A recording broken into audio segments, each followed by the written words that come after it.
ನಮಸ್ಕಾರ. ಈಗ ನಾನು ಹೇಳೋದೇನು ಸ್ಪೆಷಲ್ ಏನಿಲ್ಲ. ನಮ್ಮ ಸ್ನೇಹಿತರಾದ ಉಮರ್ ಖಾನ್ ಅಂಡ್ ನಾಗರಾಜ್ ಅವರು ಇಬ್ಬರು ಕೃಷ್ಣನ್ ಬಗ್ಗೆ ಸಾಕಷ್ಟು ತಿಳುವಳಿಕೆ ನಿಮಗೆ ಕೊಟ್ಟಿದ್ದಾರೆ ಇವತ್ತು. ಮತ್ತೆ ನಾನು ಅದೇ ಹೇಳಿದ್ರೆ ಏನಪ್ಪ ಕೇಳಬೇಕಂತ ಅನಿಸ್ತದೆ. ಸ್ಪಷ್ಟವಾಗಿ ಅವ್ರು ಹೇಳಿದಾರ, ಆ ಹೇಳಿದ್ದು ನಿಜ. ನನಗೆ ಪ್ರತಿಯೊಂದು ಇಲ್ಲಿ ಕಾರ್ಯಕ್ರಮಕ್ಕೆ ನಮ್ಮ ಬ್ರದರ್ ನಮ್ಮ ಅಜೀಜ್ ಅವರು ಪ್ರತಿಯೊಂದು ಕಾರ್ಯಕ್ರಮ ನಾನು ಬಿಡೋದಿಲ್ಲ. ನನ್ನ ಅಲ್ಲಿದ್ದೀನಿ, ಇಲ್ಲಿ ಸಾರ್ ನೀವು ಬರಬೇಕು, ನಿಮಗೆ ಗೊತ್ತಿರ್ತದೆ. ನಾನು ಎಷ್ಟು ಕಾರ್ಯಕ್ರಮನ ಇರಲಿ ಬಿಟ್ಟು ಇಲ್ಲಿ ಬರ್ತೀನಿ. ಯಾಕಂದ್ರೆ ಅವ್ರ ಮನಸ್ಸು ಆ ತರ ಇದೆ, ಭೇದ ಭಾವ ಇಲ್ಲ. ಮುಸ್ಲಿಮ್ಸ್ ಅಂಡ್ ಹಿಂದೂಸ್ ಅನ್ನೋದು ಅಸಲ್ಗೂ ಇಲ್ಲಿ ಕಾಣಿಸ್ತಾ ಇಲ್ಲ ನನ್ಗೆ ಆ ಭೇದ ಭಾವ ಅನ್ನೋದು. ನಿಜವಾಗ್ಲೂ ಹ್ಯಾಂಡ್ಸ್ ಆಫ್ ಅಜೀಜ್ ಅವ್ರಿಗೆ ಮತ್ತು ಪೇರೆಂಟ್ಸ್ ಅವ್ರಿಗೆ.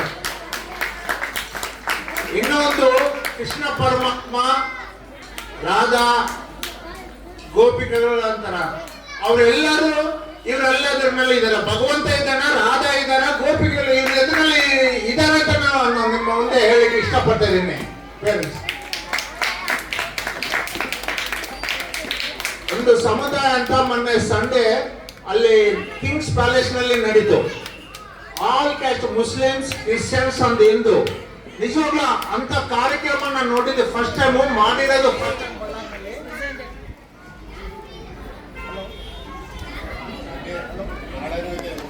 ಆ ಮಾತುಗಳು ಕೇಳಿದೀವಿ ನಾವು. ಅಂತ ಕಾರ್ಯಕ್ರಮ ಮಾಡಬೇಕಂತ ನಿಮ್ ಮುಂದೆ ಪ್ಲಸ್ ಇಲ್ಲಿ ಕೂತ್ಕೊಂಡ ನಮ್ಮ ಮಿತ್ರರು ಇದರಲ್ಲ, ನಾಗರಾಜ್ ಅಂಡ್ ಹುಮಾಯೂನ್ ಖಾನ್, ಎಲ್ಲರ ಮುಂದೆ ನಾನು ಇಷ್ಟಪಡ್ತಾ ಇದ್ದೇನೆ ಪೋಷಕರೇ ಅಂತ. ಇಲ್ಲಿ ನನಗೆ ಇವತ್ತು ಕಂಡು ಬರ್ತಾ ಇದೆ, ಇಲ್ಲಿ ಕೂಡ ಭೇದ ಭಾವ ಇಲ್ಲ. ನಾನು ಒಂದು 3-4 ಸ್ಕೂಲ್ನಲ್ಲಿ ನೋಡಿದ್ದೀನಿ, ಇದೇ ತರ ನಡೀತಾ ಇದೆ. ಇನ್ನು ಮುಂದಿನ ದಿನಗಳಲ್ಲಿ ಕೂಡ ನಮ್ಮ ಎಲ್ಲಾ ಸ್ಕೂಲ್ಸ್ನಲ್ಲಿ ಇದೇ ತರ ನಡೀಬೇಕಂತ ನಾನು ಕೇಳ್ಕೊಂಡಿದ್ದೀನಿ. ನಮ್ಮ ಬಳ್ಳಾರಿನಲ್ಲಿ ಹಿಂದೂ ಮುಸ್ಲಿಂ ಅಂತ ಭೇದ ಭಾವ ಇಲ್ಲ, ಇನ್ನು ಮುಂದೆ ಕೂಡ ಬರೋದಿಲ್ಲ ಅಂತ ನಾನು ನಿಮ್ಮನ್ನು ಹೇಳಕ್ಕೆ ಇಷ್ಟಪಡ್ತೀನಿ. ಇವತ್ತು ಮಾಡಿದ ಕೃಷ್ಣ